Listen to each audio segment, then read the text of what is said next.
Hi, I hope you are having a wonderful time. Today, we will be going through the poem When You Are Old, and it's written by W.B. Yeats.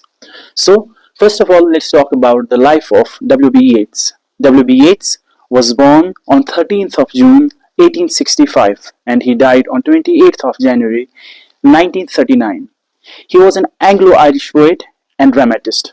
तो पहली बात की जो W.B. Yeats थे, William Butler येट्स जो इनका पूरा नाम है, एक आयरिश पोइट थे, यानी आयरलैंड से बिलोंग करते थे और पैदा हुए थे 13 जून 1865 को और फिर इनकी जो डेथ हुई वो 1939 को हुई.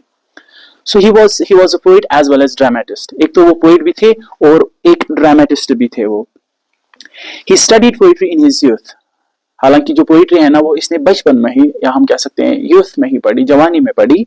और जो W.B. येट्स हैं इसको जो आयरलैंड का जो लिटरेचर है उसमें एक पिवटल यानी एक इंपॉर्टेंट फिगर इसको कंसिडर किया जाता है. And even he got Nobel prize. इसको नोबेल प्राइज भी मिला है और आई थिंक इन 1923 इसको नोबेल प्राइज मिला था फॉर लिटरेचर.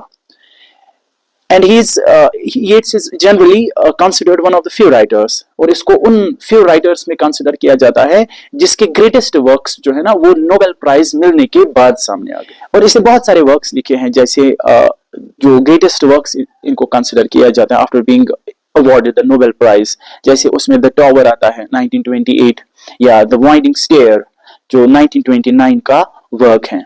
ओके, सो एक बात आपको याद रखनी है कि जो W.B. येट्स थे he was deeply in love with Maud Gonne. ये बहुत ही ज्यादा प्यार करता था किसके साथ? मॉडगॉन के साथ. और मॉडगॉन कौन थी? ये एक रेवोल्यूशनरी थी, आयरिश रेवोल्यूशनरी फिगर थी ये मॉडगॉन. बट यस, इसका जो प्यार है it was always unrequited love. Unrequited love means it was unresponded. जो मॉडगॉन है कभी भी उसने उसके प्यार को एक्सेप्ट नहीं किया.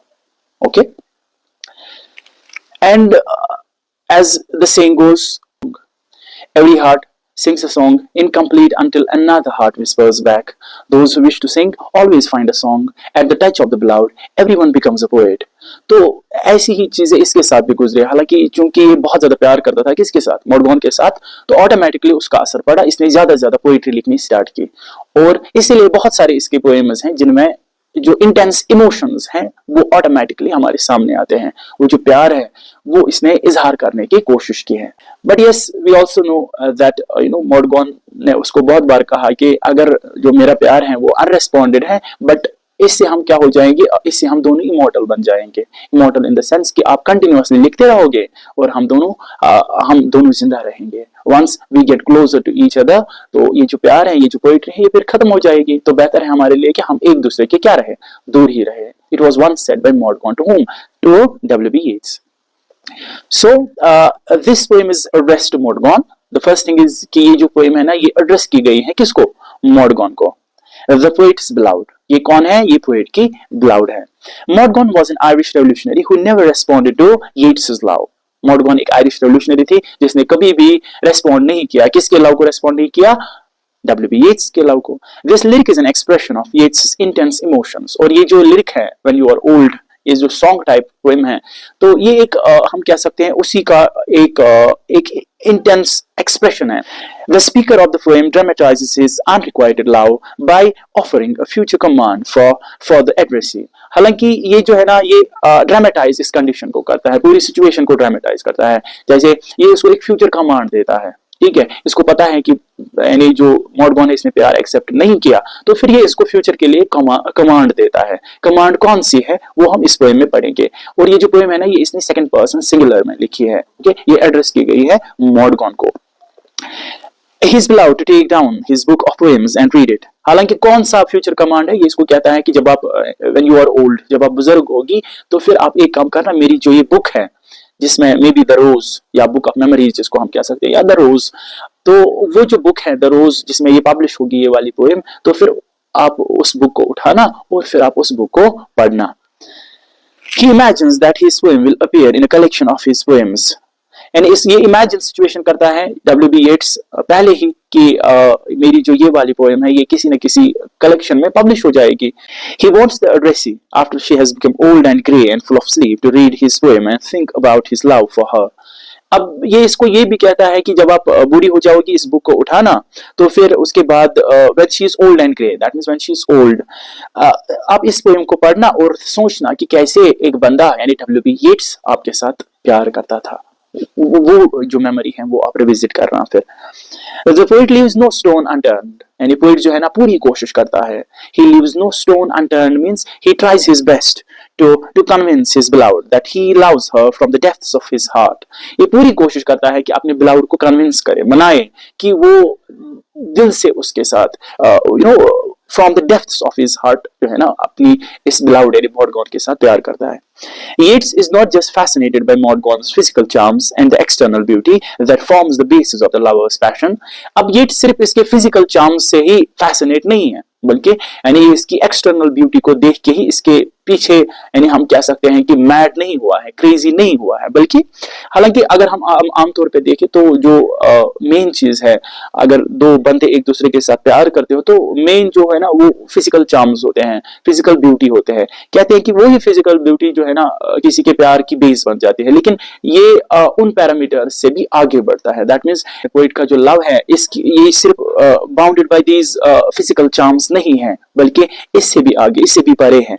One can genuinely find an elegance of spirituality in this poem। हालांकि ऐसा कह सकते हैं कि इसमें आप वो खूबसूरती, वो चमक किस चीज की, स्पिरिचुअलिटी की हम देख सकते हैं कि ये जो लव है ये दो सोल्स के दरमियान ऐसा कुछ का मानो कि हम कह सकते हैं। The poem has been taken from the Rose addressed to Maud। ये जो पोएम है ना ये कहां से ली गई है? The Rose and it was addressed to Maud। ये जो कलेक्शन है ये एड्रेस की गई थी किसको? Maud को।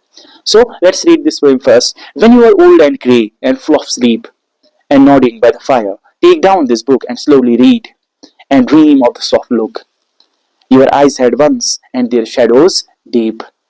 How many loved your moments of glad grace and how and loved your beauty with love false or true, but one man loved the pilgrim soul in you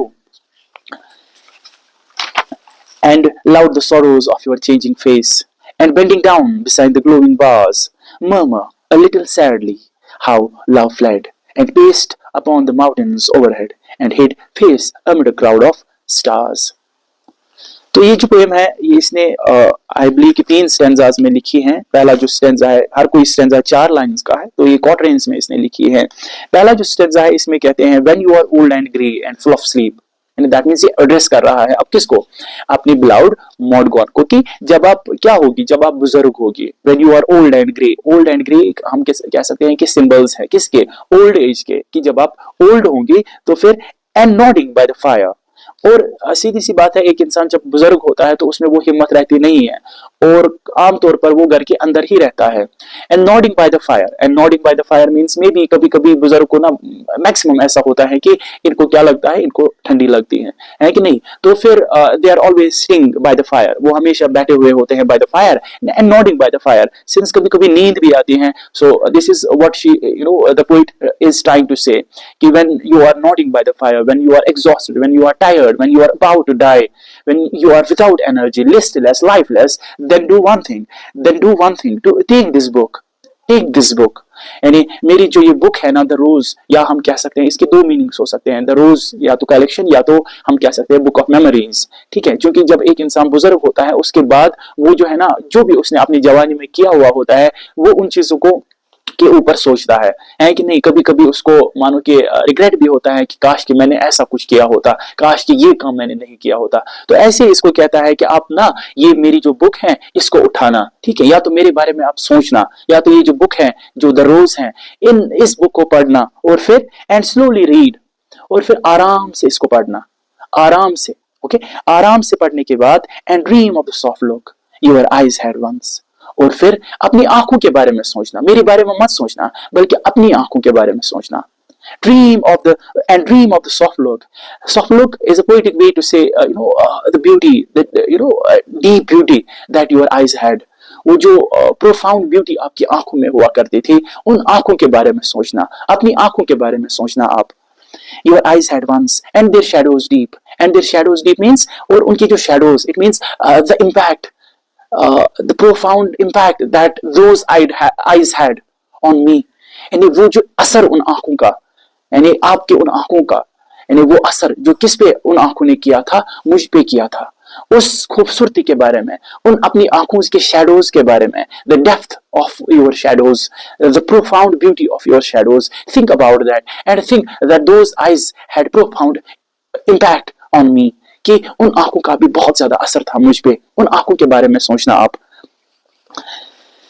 How many, अब दूसरा stanza है, How many loved your moments of glad grace, यानी कितने लोगों ने, इसको याद दिला रहा है कि चूंकि हमें पता है ये कमांड है, फ्यूचर कमांड है, और ये इसको कहता है कि how many loved your moments of glad grace, कितने लोगों ने आपकी जो खूबसूरती है, ग्लैड ग्रेस मीन्स यूथ, जवानी। जवानी में एक इंसान बहुत ज्यादा खूबसूरत होता है और हर कोई इंसान चाहता है कि नहीं, जवानी में एक इंसान को लगता है कि बस मेरे जैसा है नहीं कोई, तो वो जो खूबसूरती है उसमें एक इंसान को फख्र होता है। यानी कितने लोगों ने आपकी खूबसूरती के साथ प्यार किया हुआ होगा, चाहे उनका प्यार सच था या झूठ था। I do not know that, but I know one thing, I know just one thing, that is, but one man loved the pilgrim soul in you.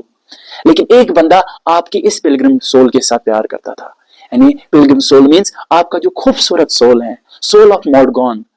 इस पोएम में इसको कहता है W.B. येट्स की, अरे उसी पिलग्रिम सोल के साथ जो है ना एक बंदा प्यार किया करता था। आपका जो खूबसूरत, आपका जो पायस सोल है, उसके साथ एक बंदा प्यार करता था। और वो कौन है? वो ये खुद की बात कर रहा है, W.B. येट्स खुद की बात कर रहा है। And love the sorrows of your changing face, और ये वो बंदा है, but one man love the pilgrim soul in you and love the sorrows of your changing face. एक इंसान जो है ना, देखो, a friend in need is a friend indeed, यानी वही दोस्त होता है जो मुसीबत में काम आ जाए। एक इंसान दूसरे इंसान के साथ प्यार करता है, लेकिन जब तक वो खूबसूरत है, जब तक खूबसूरती है ना, खूबसूरती जो ही खत्म हो जाती है तो एक इंसान को छोड़ा जाता है, उसको पूछा नहीं जाता है फिर किसी भी तरीके से। सो ये इसको कहता है कि and loud the sorrows of your changing face. देखो, एक इंसान जो है ना, ये जो अप्स एंड डाउन्स हैं ये जिंदगी के हिस्से हैं, है कि नहीं? जो लोज एंड हाइज हैं, जॉयज एंड सॉरोज, ये तो जिंदगी का हिस्सा है। और ये इसको कहता है कि एक बंदा है जिसने आपके चेंजिंग फेस के साथ भी प्यार किया। उसको ये फर्क नहीं पड़ा कि क्या मॉडगॉन खूबसूरत है या मॉडगॉन खूबसूरत नहीं है, क्या मॉडगॉन के पास पैसे दौलत है या नहीं है। एक बंदा ऐसा था जो मॉडगॉन के हर किसी फेस के साथ प्यार करता था। उसको ये फर्क नहीं पड़ता था कि क्या उसका फेस रिंकल्ड है या नहीं है, कैसा फेस है उसको कोई फर्क नहीं पड़ता, वो किस सिचुएशन में उसको कोई फर्क नहीं पड़ता। खुश थी तो उसके बाद भी वो बंदा उससे प्यार करता था, मुसीबत में थी उसके बाद भी वो बंदा उसके साथ प्यार करता था। हर किसी स्टेज, हर किसी मानो की जिंदगी के हर किसी मरहले पे वो बंदा उसके साथ रहा, मॉडगॉन के साथ रहा। दैट मींस ये खुद की बात कर रहा है। एंड बेंडिंग डाउन, अब लास्ट वाला स्टेंजा है, and bending down beside the glowing bars. अब तो आप बूढ़ी हो, बूढ़ी जब होगी, ठीक है, तो अब उस वक्त आप क्या करना फिर? And bending down beside the glowing bars murmur a little sadly.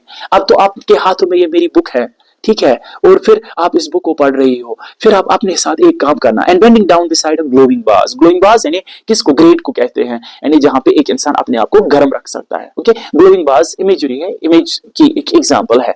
Okay, तो आप अपने ही साथ जो ही, अब आपको नींद भी आ रही है क्योंकि बुजुर्ग हो, ठीक है, हिम्मत भी उतनी नहीं है, अब अपने ही साथ आप बात करना, मर्मर अ लिटिल सैडली, अपने ही साथ कुछ विस्पर करना। क्योंकि आपने देखा होगा जो बुजुर्ग लोग होते हैं हमारे घरों में भी, हमारे इर्द गिर्द, तो वो भी अपने ओल्ड एज में फिर अगर आप उनको अकेले देखोगे वो भी अपने साथ कुछ मर्मर करते हैं, है कि नहीं? वो मे भी ऐसा कुछ है कि वो अपने जो भी पास्ट में किया हुआ होगा उसकी चीज के बारे में सोचते हैं। अगर कोई गलती की हुई होगी उन्होंने तो उसके बारे में सोचते हैं। कुछ अच्छा काम किया हुआ होगा तो उससे ना उसके फेस पे स्माइल आती है, उन लोगों के फेस पे। तो वैसे इसको कहता है कि अपने ही साथ अब बात करना, मर्मर, लेकिन कैसे? A little sadly, a little sadly, यानी थोड़ा सैडनेस के साथ। क्या कहना? how love fled, कि कैसे आपका जो प्यार है वो भाग गया, दूर चला गया। वो फ्लेड, फ्ली की सेकंड फॉर्म, कि कैसे जो प्यार है वो दूर चला गया आपसे, इतना दूर कि अब वो वापस नहीं आ सकता है। And paced upon the mountains overhead, और वो कहां चला गया? इतना दूर चला गया कि फिर वो माउंटेन्स के ऊपर से, ओके, एक किस्म से हम कह सकते हैं एग्जैजुरेट कर रहा है। हाउ लव फ्लेड, पर्सोनिफिकेशन का इस्तेमाल हुआ है कि कैसे लव भाग गया, ठीक है। तो लव यहाँ पे खुद कौन है? W.B. येट्स है। Very good. तो यहाँ पे जो लव है ना, वो कैसे भाग गया उस चीज के बारे में आप सोचना कि कैसे वो मुझसे बहुत ज्यादा दूर चला गया। And paced upon the mountains overhead and hid face, और फिर उस लव ने क्या किया? अपना जो चेहरा है वो छुपाया, कहाँ पे? Amid a crowd of stars, among the stars, यानी जो स्टार्स का जो क्राउड है, जुट है, उनके बीच में उस प्यार ने फिर अपना जो सर है वो छुपाया। यानी इसका मतलब क्या है? इस चीज के बारे में सोचना कि कैसे वो जो प्यार है वो मुझसे बहुत दूर चला गया। दैट मीन्स वो इतना दूर चला गया हमसे कि फिर वो वापस नहीं आ सकता है। आई होप आपको ये समझ में आई हुई होगी पोएम। तो इसमें पर्सोनिफिकेशन लास्ट में इसने इस्तेमाल किया है, कुछ इमेजरी भी इसने इस्तेमाल की है इसमें। और इसके अलावा आपको याद रखना है कि इट्स अ फ्यूचर कमांड, क्योंकि अभी जिस वक्त W.B. येट्स ने ये पोएम लिखी उस वक्त ये बुजुर्ग नहीं थे, ना ही मॉडगॉन बुजुर्ग थी, ना ही W.B. येट्स, अभी ये छोटे थे। दैट मीन्स इसको क्या दे रहा था? फ्यूचर कमांड के ऐसा हो जाए करेंगे तो एटलीस्ट वो उसका जो लव है ना वो एक्सेप्ट करे। बट खैर वैसा कुछ फिर होता नहीं है। हालांकि मॉडगॉन जो है ना, मॉडगॉन की फिर एक बेटी होती है, W.B. येट्स इसकी बेटी को भी एक प्रपोजल सेंड करता है, बट शी ऑल्सो रिजेक्ट्स। खैर वो फिर इन डेप्थ आप जब इन चीजों को पढ़ोगे तो फिर पता चलेगा अच्छे से। तो आई होप कि ये जो पोएम है ना आपको क्लियर हुई होगी।